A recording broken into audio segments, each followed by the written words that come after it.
honang nama kesim di bado irangi tau di bado hasadalonya kang gari hasadanan sukang gari Jawaani gi pusini khnduna honang nama kesim di bado pesal girang tau di bado hasadalonya kang gari hasadanan sukang gari Koki pardalau tok laga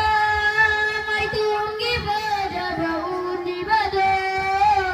Koki pardalau tok laga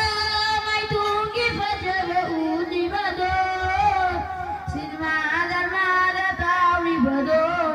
hasadaloina kang lugani hasadanang sukang lugani honang nama kesim di bado iragi tau di bado hasadaloina kang lugani hasadanang sukang lugani honayum dalai ganda bilai sabi lai kaida koi gan bilai sabi honayum dalai ganda bilai sabi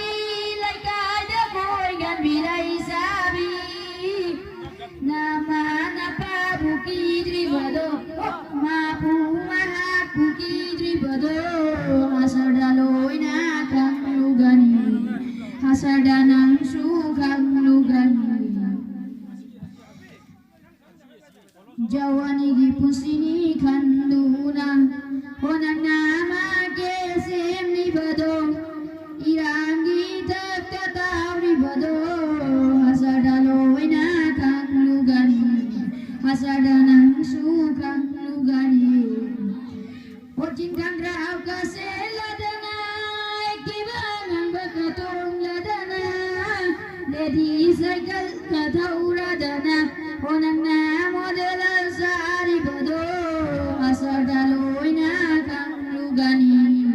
hasadanang sukang lugani Ojin kang rau kaseladana kibanang bakatong ladana lady cycle katau radana honang nama dalam sari bado hasadaloina kang lugani hasadanang sukang lugani Jawaani gi pusini khnduna honang nama kesim di bado pesal girang tau di bado hasadaloina kang lugani hasadanang sukang lugani Ojada cabi lai sabi dalapun bikayatat Ojada cabi lai sabi kaini umbiyaritat nang nama bukidri bado nama napa bukidri bado hasadaloina kang lugani hasadanang sukang lagani Ojada cabi lai sabi dalapun bikayatat Ojada cabi lai sabi kaini umbiyaritat nang nama bukidri bado nama napa bukidri bado hasadaloina kang lugani hasadanang sukang lugani Jawaani gi pusini khnduna